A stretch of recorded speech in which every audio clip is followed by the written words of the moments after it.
हरि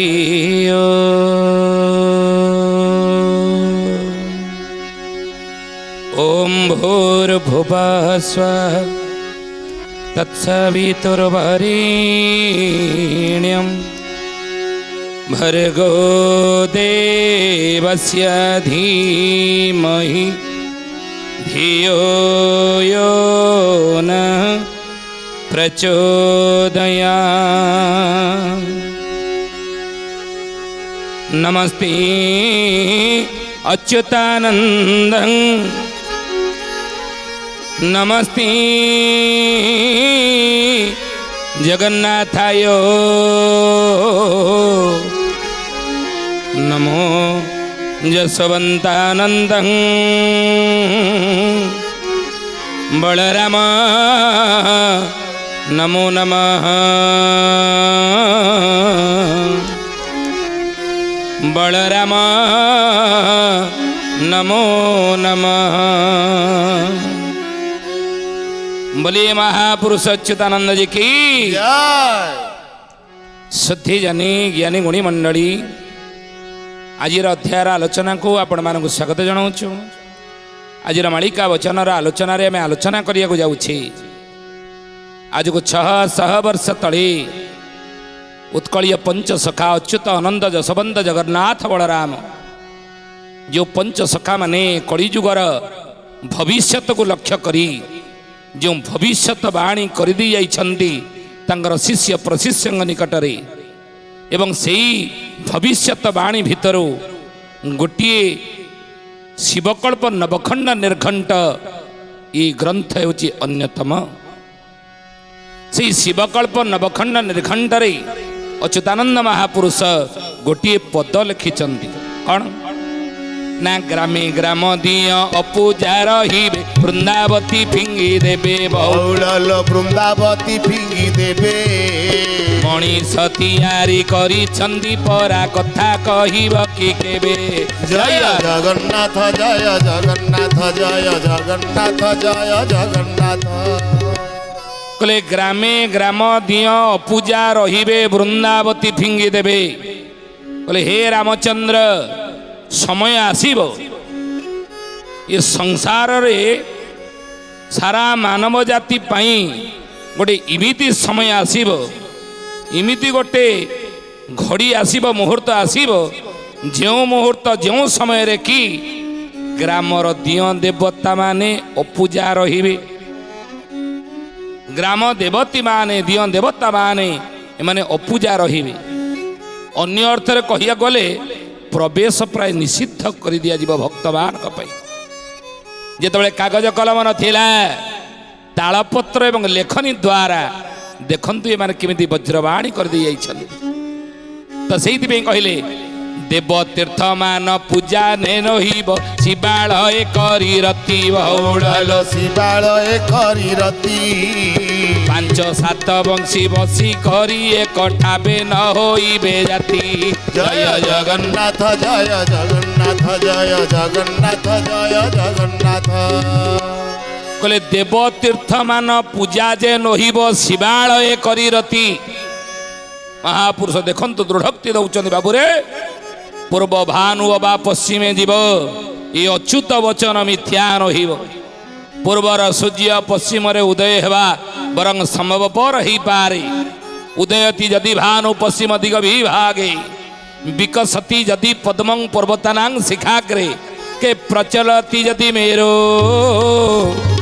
शीततं जाति वह्नि नटलति खलु वाक्यं सज्जनानां कदाचित्। उदयति कले उदित हुअन्ति भानु कले सूर्य यदि पूर्व छाड़ी पश्चिम दिगरे उदय हुअन्ति हाँ ये तो संभव हुए तो ही पारे। उदयति यदि भानु पश्चिम दिग विभागे विकसति यदि पद्मं पर्वतानां शिखाग्रे पद्म पर्वत शिखर रे फुटिवा हुए तो समय क्रमे ये संभव ही पारे। आज मध्य हेउछि प्रचलति यदि मेरु शीततं जाति वह्नि।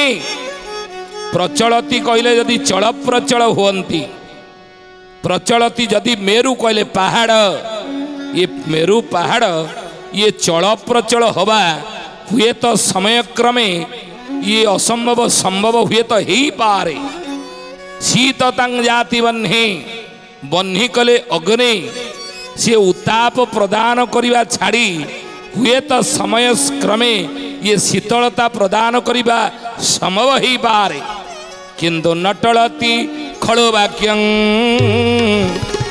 सज्जनानां कदाचित् कहले सज्जन मानकर साधु मानकर महत पुरुषंकर बा महापुरुष मानकर ये जो वाक्य वज्रवाणी भविष्यतर वाणी ये केवल मिछ हुए ना ये केवल मिछ हेब ना से हरिदास कही टलिब नाही जे कथा निश्चय होइब दिने टाकी रही भरोसा करी भगत माने ये कथा केबे टलिब नाही निश्चित घटिब जहा किछि आमे माने सब भविष्यत कलिजुगर भविष्यत को लक्ष्य करी कहूछु आगु को समय आसीब विज्ञानर मिछ द्वाही देई आधुनिकतार चाकचक्य भितरे आध्यात्मिक मनीष पछरे पकई दब जहा फल कि जुक्ति करी कहब ये जो मंदिर ये तो मनीष तैयारी करिछि ये जो मूर्ति तो मनीष तैयारी करिछि ना ये तो मनीष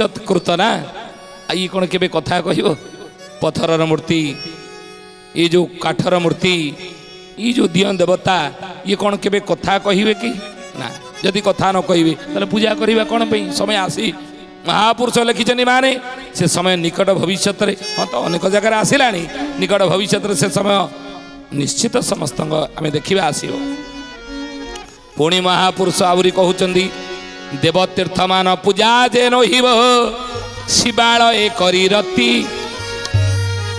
कहले देवतीर्थ मान पूजा जे नहिब शिवालय आज देखंतु कोरोना महामारी तार आतंक जोगु आज ताहा हिनी बंद रही हेबन जाइपारे ना ता भितर जो मैंने अच्छा केवल पूजक पूजा करी बाहर भक्त मान प्रवेश निषेध ध्यान देवे कथा 600 वर्ष तले भविष्यवाणी कर दी जाइए आज देखंतु अक्षर अक्षर सत्य परिणत होटिए पर गोटिए नुई पुणी कौन कहले बोले महापुरुष अच्युतानंद जी की शिवालय करी रति कर्ण को दुखद हेले मध्य ये अप्रिय सत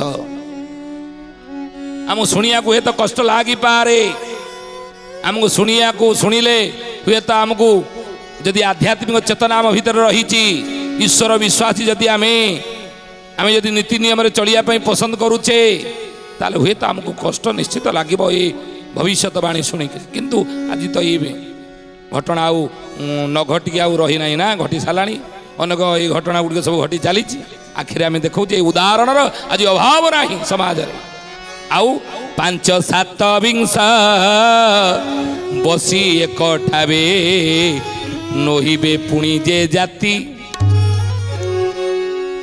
महापुरुष लिखिते कथा ये ज्ञानी गुणी मंडली सुधी जाने आज देखो सतर परिणत हो 5-7 विंश बसिकी गोटे जगह बसिकी आप देखु अच्छी ना जातिगोत्र विचार रहा समस्ते एकाकार हेबे आ एकाकार ही इमिति परिस्थिति मनीष आसब जे शारीरिक रोग व्याधि आकार हो पारिवारिक अशांति जगु मानसिक दुख आकार हो प्राकृतिक विपर्यय आकार दैवी दुर्विपाक आकार हो बन्या बात्या आकार हो ये आकार मनीष इमिति कष्ट पाइब सेतबेले कि समस्ते एकमुख ही भगवान को डाकिया बाध्य हेबे ईश्वर को डाकिया बाध्य हेबे तो से भली समय आज उपनीत देखु तेणु से कहते कही ग्रामे ग्राम दिय अपूजा रही वृंदावती फिंगी देवे मनीष तैयारी करिछंती परा कथा कहब कि केबे पुनश्च कहिले मूर्तिका पाषाण धातु निर्माण प्रतिमा को देखी थोके औड़लो प्रतिमा को घेनी थोके न करंती पूजा बोलंती मनुजा गढ़ी कौतुके जय जगन्नाथ जय जगन्नाथ जय जगन्नाथ जय जगन्नाथ कहले मूर्तिका पाषाण धातु निर्माण ठाकुर मूर्ति कौतर तैयारी मूर्तिकार कहले माटी रे पाषाण कहले पत्थर रे धातु अष्ट धातु रे हो बा अन्य को धातुरे हो दिय देवतांगर मूर्ति सब तैयारी आम घरे रखीचे मंदिर रखीचे पूजा करुचे नुहे से ही कथा को अच्युतानंद महापुरुष शिवकल्प नवखंड निर्घंट मालिकार कहले कलिजुगर देखब इमिति समय आसब कलिजुगर मनीष विज्ञान मिछ द्वाही दे कहब मूर्तिका पाषाण धातु निर्माण प्रतिमा को देखी थोके थोके विज्ञानी विज्ञान को केवल सबकि भावी मनीष जुक्ति करी कहब विज्ञानी मनीष कहब ये पाषाण मूर्तिकार धातुरे जो मूर्ति सब तैयारी दिय देवता तैयारी ताकू देखिकी से कौन कहे ना ये न करती पूजा बोलती मनुजा गढ़ी कौतुके पूर्व काल लोक मैंने पूर्वपुरुष मैंने आमर बोधे कौतुक खुशी होकरी बोधे इमिति गढ़ी इमिति मूर्ति सब गढ़ी ये जुक्ति कलिजुगर मनीष कर ये कथा को महापुरुष कही 600 वर्ष तले आज देखु घटुची आउनी पुणी कहले महापुरुष कहले ए जेते देवता न कहंती कथा न करंती किछि ग्रास औड़ल न करंती किछि ग्रास जे पूजे से भुंजे जन मंजर जे प्रतिमा करी सुवेश पितृ मातृ श्राद्ध बुड़ी संसार मला प्राणी काई खाए मौड़ल मला प्राणी काई खाए खाइबा को विज्ञ हे जन अति घड़ी चंदी प्राय जय जगन्नाथ जय जगन्नाथ जय जगन्नाथ जय जगन्नाथ कौन कहले कहले जेते देवता न कहंती कथा न करंती किछि ग्रास यदि भगवान प्रकृत में खाऊ था मंदिर को किए जानते भगवान खाऊले मंदिर किए जानते ना खाऊ ना बोलिकी मंदिर दौड़ी जाऊे नुहे यदि भगवान खाऊ था से माँ जनक भोग नहीं जाइए मंदिर को आसिकी जदि साक्षात भगवान खाईदे ताले कौन हम सी आसिकी कौन पार्टी ताला पकईकी रहा निश्चित कह नहीं पार्टी निश्चित खोल आ बुझल आज मुझे ग्राम देवती मंदिर को गाँ ठाकुराणी पाखक मु चांगुड़े थोची भोगराग थाली थोची मु आखि बंद करके माँ को स्तुति करुच्ची आखि जिमती खोलची देखिली माँ जो सिंहासन पर बस माँ गोटे लंबा हाथटा खाली लंबी आसला मो चांगुड़ारू माँ मो थाली आपर दी चारा खड़े नहीं पड़ेगा सबू भोग खाई आ भोग कौन अच्छी तो मुझे सब बांटी मु ना माँ तोर भोग खाइले ना हाँ परा ना सत कहूँ ना हाँ ना जदि माँ आज भोग खाई काली की तो चांगुड़ा न खाए बोले किसी माने नहीं आपर दिन तत्ते गोड़े खाई पारती तेणु खाऊ ना बोलिकी आम नहीं जाऊे जदि खाऊ था नहीं जाते ना किंतु हे ज्ञानी गुणी मंडली विलुप्त से इतिहास विस्मृतिर गर्भरे प्रमाण देइछन्ति आमर शास्त्र प्रमाण देइछि आमर पुराण भगवान मध्य खाती कौन कहता है भगवान खाते नहीं किए कहूँ भगवान खाते नहीं सबरी के जैसे तुम खिलाते नहीं सबरी भलिया खोइले से प्रभु खाइबे विदुर भलिया विदुर पत्नी मृदुला विदुरर स्त्री ना हूँ मृदुला सी जमी खुआई भगवान को कदली चोपा आम सेमती खुआइले से निश्चित खाइबे दासिया बाबुरी नड़िया प्रभु ग्रहण कला भली से भली मध्य प्रभु नड़िया खाइबे आमर किंतु से स्तर को आसिया को पड़ो से स्तर को न आसी इमिति सेमती कौन प्रभु खाईदेवे बोले महापुरुष अच्युतानंद जी की तेणु से अच्युतानंद महापुरुष मालिकार लिखिले ये जेते देवता न कहंती कथा न करंती किछि ग्रास ये किछि ग्रास करते नहीं किछि खाते नहीं किंतु खाए कि ना जे पूजे से भुंजे जी पूजा कला सी खाइला आउ जन मन रंजे अच्युतानंद देखु कि लिखिं शब्द जे पूजे से भुंजे जन मन रंजे प्रतिमा करी सुवेश प्रतिमा को सुवेश करी पूजा करी जे कला से खाइला बुझिले ये भली चुक्ति करी कलिजुगर मनीष विज्ञानी मनीष आधुनिकतार चाकचक्य भितर आध्यात्म को भूली ये जुक्ति बाढ़ ये कथा कह आगुरी आम जाचे मृत जार बापा माँ चली जाती से कौन करती खाଇବା ପିଇବା व्यवस्था करती 10 दिन शुद्ध 11 दिन 11 क्रिया करती खाଇବା ପିଇବାକୁ दियंती नुहे वर्ष को थरे कौन करती ना पिंड दियंती आम श्राद्ध करती श्रद्धार श्राद्ध ସେଇ ପିତାମାତାଙ୍କ ପ୍ରତି ବା ସେଇ ଜେଜେବାପା ଜେଜେମାଙ୍କ ପ୍ରତି ଆମର ପୂର୍ବପୁରୁଷଙ୍କ ପ୍ରତି ଆମର ଶ୍ରଦ୍ଧା ଥାଏ ବୋଲି ତାଙ୍କ ଉଦ୍ଦେଶ୍ୟରେ ଆମେ ଶ୍ରାଦ୍ଧ ଦିଅନ୍ତି ବର୍ଷକୁ ଥରେ। ଶ୍ରଦ୍ଧାରୁ ଶ୍ରାଦ୍ଧ ଅନେକ କହନ୍ତି ଯେ ବର୍ଷକୁ ଥରେ ତାଙ୍କୁ ଦେଉଛେ ଆଉ ସେ କ'ଣ ବର୍ଷ ଯାକ ଉପାସିଆ ଭୋକିଲା ହେଇକି ଥିବେ ଯେ ବର୍ଷରେ ଗୋଟେ ଦିନ ଖାଇକି ତାଙ୍କ ବର୍ଷ ସାରା ସେମିତି ରହିପାରିବେ ନା। ଏ କଥାର ଯଥାର୍ଥତା କ'ଣ? ହେ ଜ୍ଞାନୀମଣି ମଣ୍ଡଳୀ, ମର୍ତ୍ତ୍ୟମଣ୍ଡଳର 365 ଦିନ ପିତୃଲୋକର ସେଠି ଗୋଟିଏ ଦିନ ସହିତ ଇଏ 365 ଦିନ ସମାନ। ସେଠି ଯେତେବେଳେ ଗୋଟିଏ ଦିନ ହୁଏ ମର୍ତ୍ତ୍ୟମଣ୍ଡଳରେ ଏ ଭୂଲୋକରେ 365 ଦିନ ହେଇଯାଏ। ତେଣୁ ଏ 365 ଦିନ ଆମେ ଥରେ ବର୍ଷକୁ ଥରେ ଦିଅନ୍ତି ତ ସିଏ ସେଠି ପ୍ରତିଦିନ ପାଆନ୍ତି ଶ୍ରାଦ୍ଧ। ଆଗରୁ ଥିଲା ବାପା ମା ଚାଲିଗଲା ପରେ ଜେଜେବାପା ଜେଜେମା ଚାଲିଗଲା ପରେ ଘରେ ସବୁ ଫଟୋ ଆମେ ଟାଙ୍ଗିକି ତାଙ୍କ ରଖୁଥିଲେ ଫୁଲମାଳ ଝୁଲେଇକରି। ଘରେ ଫଟୋ ଝୁଲଉଥିଲେ କାନ୍ଥରେ, ତା ଦେହରେ ଫୁଲମାଳ ଦେଉଥିଲେ।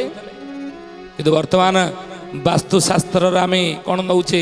ସାହାଯ୍ୟ ନେଉଛେ। ଘର ଖଣ୍ଡେ କରୁଛେ, ଆଜ୍ଞା ଆଜ୍ଞା କୁହନ୍ତୁ ଆଜ୍ଞା ମୁଁ ଘର କରିଛି, କେଉଁ ଜାଗାରେ କେଉଁ ଘର ମୁଁ କରିବି ନା କେଉଁ ଜାଗାରେ କେଉଁ ଘର କରିବ ମାନେ ଆଚ୍ଛା ଠିକ୍ ଅଛି। ରୋଷେଇ ଘରଟା କେଉଁ ପଟରେ କରିଛ କି? ନା ରୋଷେଇ ଘରଟା ମୁଁ କରିଛି ପୂର୍ବ ଦିଗର ବାଁ ପଟେ। ନା ଭୁଲ ହେଇଗଲା, ବାସ୍ତୁ ଦୋଷ ରହିଲା ତମର, ସେଇଥିପାଇଁ ଘରେ ଯେତେ ରୋଜଗାର କରୁଛ ତମ ଘରକୁ ଅଣ୍ଟୁନି ଆଉ ଅଭାବ ପଡ଼ୁଛି ଆଉ।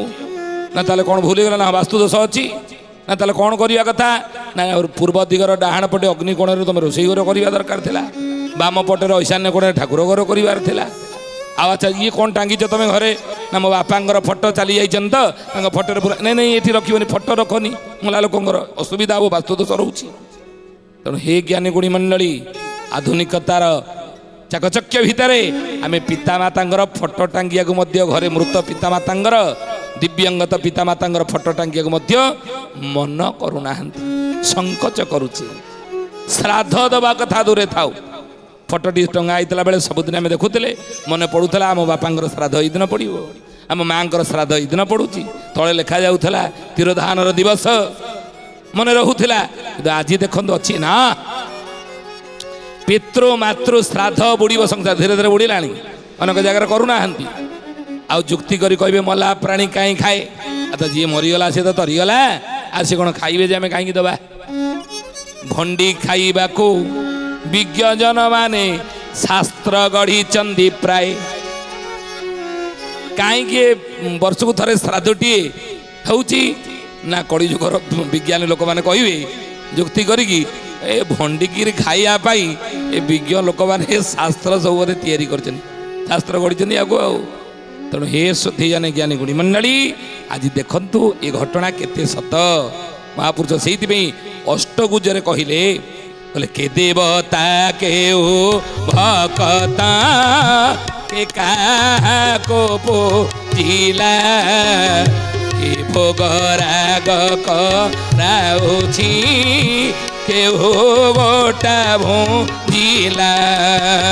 କେ ଭୋଗ ରାଗ କରାଉଛି, କେହୁ ଗୋଟା ଭୋଜିଲା। କେ ଭୋଗ ରାଗ କରାଉଛି, କେହୁ ଗୋଟା ଭୁଞ୍ଜିଲା। କେ ଦେବତା କେଉ ଭକତ କେ କାହାକୁ ପୂଜିଲା, କେ ଭୋଗ ରାଗ କରାଉଛି, କେହୁ ଗୋଟା ଭୁଞ୍ଜିଲା। ଅଚ୍ୟୁତାନନ୍ଦ ମହାପୁରୁଷ ଅଷ୍ଟଗୁଜରେ କହିଲେ କିଏ ଦେବତା, କିଏ ଭକ୍ତ, କିଏ କାହାକୁ ପୂଜିଲା, କିଏ ଭୋଗ ରାଗ କରାଉଛି, କେହୁ ଗୋଟା ଭୁଞ୍ଜିଲା। କି ଭୋଗ ରାଗ କରୁଛି କି? ଏକା ଆତ୍ମା ରାମ କରିଛି ବିଶ୍ରାମ, ଗୁରୁ ଶିଷ୍ୟ ମିଥ୍ୟା ଜ୍ଞାନ। ଏକା ଆତ୍ମା ରାମ ଭିତରେ ବିରାଜମାନ ହେଇ ଅଛନ୍ତି। ତେଣୁ ହେ ଜ୍ଞାନୀ ଗୁଣୀ ମଣ୍ଡଳୀ ସୁଧୀ ଜାନି, ଇ ସବୁ ମହାଜନ ଜେନ ଗତସ ପନ୍ଥା, ମହାଜନ ମାନେ ସଂସାର ବିଷୟରେ, ଏ ସଂସାରର ଚଳଣି ବିଷୟରେ, ମଣିଷ କେମିତି ଚଳିବ ପରିବାରରେ ସଂସାରରେ, ତା ପାଇଁ ଯେଉଁ ନୀତି ନିୟମ ସବୁ ଖଞ୍ଜିଛନ୍ତି ତା ରିସର୍ଚ୍ଚ କରି କରି, ରିସର୍ଚ୍ଚରୁ ହିଁ ଋଷି ସେମାନେ ରିସର୍ଚ୍ଚ କରି କରି ଜାଣିଛନ୍ତି ଏଇ କାମ କଲେ ଏଇଆ ଫଳ। ତେଣୁ ଆମେ ତାଙ୍କୁ ଅନୁକରଣ କରିବା ଦରକାର। କିନ୍ତୁ ଏଭଳି ଅନୁକରଣ କରିବା ନାହିଁ ଯାହା ଆମ ପାଇଁ କ୍ଷତିକାରକ ହେବ। କିନ୍ତୁ ଆଜି ଯାହା କ୍ଷତିକାରକ ଯେଉଁ ଜିନିଷକୁ ଅନୁକରଣ କଲେ ତାକୁ ଆଜି କଳିଯୁଗର ମଣିଷ କରୁଛି। କିନ୍ତୁ ଯେଉଁ ଜିନିଷକୁ ଋଷିମୁନି ମାନେ ଲେଖିଦେଇ ଯାଇଥିଲେ ଏଇ ଜିନିଷକୁ ତୁମେ ଅନୁକରଣ କର, ଆମେ ତାକୁ ଅନୁକରଣ କରୁନାହାନ୍ତି। ତାକୁ ଅନୁକରଣ ନ କରି ଯାହାକୁ ଅନୁକରଣ ନ କରିବା କଥା ସେଇ ଜିନିଷକୁ ଅନୁକରଣ ଆମେ କରୁଛେ। କ'ଣ ଅନୁକରଣ କରୁଛେ? ମନେ ପଡ଼େ ଗୋଟେ କଥା, ଥରେ ଗୋଟେ ଗଧଟି ଥିଲା, ଗୋଟେ ଘୋଡ଼ା ଥିଲା। ଏ ଗଧ ପିଠିରେ ଗୋଟେ କ'ଣ ନା ଲୁଗା ଗଣ୍ଠିଲି ବୋଝ ରଖିଥିଲା ଏବଂ ଘୋଡ଼ାଟି ପିଠି ଉପରେ ଲୁଣ ବସ୍ତାଏ ରଖିଥିଲା। ମାଲିକ କ'ଣ କରିଥିଲା ନା ଗଧ ପିଠିରେ ଲୁଗା ଗଣ୍ଠିଲି, ଘୋଡ଼ା ପିଠି ଉପରେ ଲୁଣ ବସ୍ତା ନଦୀକିରି ବଜାରକୁ ନେଇକି ଯାଉଥିଲା ବିକ୍ରି କରିବା ପାଇଁ, ହାଟକୁ ନେଇକି ଯାଉଥିଲା ବିକ୍ରି କରିବା ପାଇଁ। ଯିବା ବାଟରେ ଗୋଟେ ନଦୀଟି ପଡ଼ିଲା। ନଦୀରେ ହୁଏତ ଅଣ୍ଟାଏ ଖଣ୍ଡେ ପାଣି ଥିଲା, ତାର ମାଲିକ ଯିଏ ସେ ତାର ପଶିକି ଚାଲିଗଲା। ଗଧ ଏବଂ ଘୋଡ଼ା ଇଏ ତା ଦୌଡ଼ି ସେ ଧରିଛି, ଗଧ ଘୋଡ଼ା ଧୀରେ ଧୀରେ ପଛେ ପଛେ ଯାଉଛନ୍ତି। କିଛି ନଈରେ ଯେତେବେଳେ ପାଣିରେ ପଶୁଛନ୍ତି ଏଇ ସମୟରେ ଘୋଡ଼ାଟି ଦେଖିଲା ତା ପିଠି ଉପରେ ଲୁଣ ବସ୍ତା ରଦା ଯାଇଛି, ଓଜନିଆ ହେଉଛି। ତେଣୁ ସେ ଚିନ୍ତା କଲା କରିବି କ'ଣ। ଧୀରେ ଧୀରେ ପାଣି ଭିତରେ ଦବିଗଲା ବେଳକୁ ଲୁଣ ବସ୍ତା ସବୁ ପାଣିରେ ମିଳେଇ ଯାଇକି ହାଲୁକା ହେଇଗଲା। ଗଧ ପଚାରିଲା, କହିଲା ଘୋଡ଼ା ଭାଇ ଆଉ କ'ଣ ଏଇକିନା ଭଲ ଭାବରେ ତୁମେ ଟିକେ ସୁସ୍ଥ ଦେଖାଯାଉଛ, ଖୁସି ଦେଖାଯାଉଛ? ନା ନାଇଁ, ଏ ଯେଉଁ ଲୁଣ ବସ୍ତାଟା ଥିଲା ମୁଁ ପାଣିରେ ବୁଡ଼ିଗଲି ତ ଟିକେ ହାଲକା ହେଇଗଲା। ଗଧ କହିଲା ମୁଁ କାହିଁ ଛାଡ଼ିବି ସେ କଥା, ମୁଁ ତାକୁ ଅନୁକରଣ କରିବା ଦରକାର। ବୋକା, ସିଏ ମଧ୍ୟ ପାଣିରେ ବୁଡ଼ିଗଲା। ଯେମିତି ଟିକେ ପିଠି ବୁଡ଼େଇ ଦେଇଛି, ଲୁଗା ଗଣ୍ଠିଲି ଥିଲା, ଓଦା ହେଇଯିବା ଫଳରେ ସେ ଆହୁରି ଓଜନିଆ ହେଇଗଲା। ତେଣୁ ହେ ଜ୍ଞାନୀ ଗୁଣୀ ମଣ୍ଡଳୀ ଶ୍ରୁତିଜାନି, ଆଜି କଳିଯୁଗର ମଣିଷ ଏଇ କାମ ଆମେ କରୁଛେ, ଅନୁକରଣ, ଅନ୍ୟକୁ ଅନୁକରଣ କରୁଛେ। ଏ ଅନୁକରଣ ଅନୁକରଣ। ଜଣେ ଯଦି ଗୋଟେ ମେଣ୍ଢା ପଡ଼ିଲା ଆମେ ସମସ୍ତେ ସେଇ ଖାଲରେ ପଡ଼ିକିରି ଯିବା, କିନ୍ତୁ ସାଧୁସନ୍ତଙ୍କର କଥାକୁ ଅନୁକରଣ କଲେ ନାହିଁ, ମାନିଲେ ନାହିଁ, ଯାହାର ପରିଣାମ ଆଜି ଆମେ ଭୋଗୁଛେ, ଦୁଃଖ କଷ୍ଟ ବିପଦ ଆକାରରେ ଭୋଗୁଛେ। ଆଜି ତ ସମୟ ହେଇଛି ହେ ଜ୍ଞାନୀ ଗୁଣୀ ମଣ୍ଡଳୀ, ଆସନ୍ତା ଅଧ୍ୟାୟରେ ବିଷୟକୁ ଆମେ ଆଲୋଚନା କରିବା। ତ ଆସନ୍ତୁ ଆଜି ପାଇଁ ବାଣୀକି ବିରାମ ଦେବା ସେ ପ୍ରଭୁଙ୍କର ନାମ ନେଇ। ଜଗନ୍ନାଥ ଜଗନ୍ନାଥ ଜଗନ୍ନାଥ ପାହି ମାମ୍, ଜଗନ୍ନାଥ ଜଗନ୍ନାଥ ଜଗନ୍ନାଥ ରକ୍ଷା ମାମ୍। ଜଗନ୍ନାଥ ଜଗନ୍ନାଥ ଜଗନ୍ନାଥ ପାହି ମାମ୍, ଜଗନ୍ନାଥ ଜଗନ୍ନାଥ ଜଗନ୍ନାଥ ରକ୍ଷ ମାମ୍। ମହାବାହୁ ମହାବାହୁ ମହାବାହୁ ପାହି ମାମ୍, ମହାବାହୁ ମହାବାହୁ ମହାବାହୁ ରକ୍ଷ ମାମ୍। ମହାବାହୁ ମହାବାହୁ ମହାବାହୁ ପାହି ମାମ୍, ମହାବାହୁ ମହାବାହୁ ମହାବାହୁ ରକ୍ଷ ମାମ୍। ଓಂ ନମୋ ଭଗବତେ ବାସୁଦେବାୟ, ଓಂ ନମୋ ଭଗବତେ ପୁରୁଷୋତ୍ତମାୟ।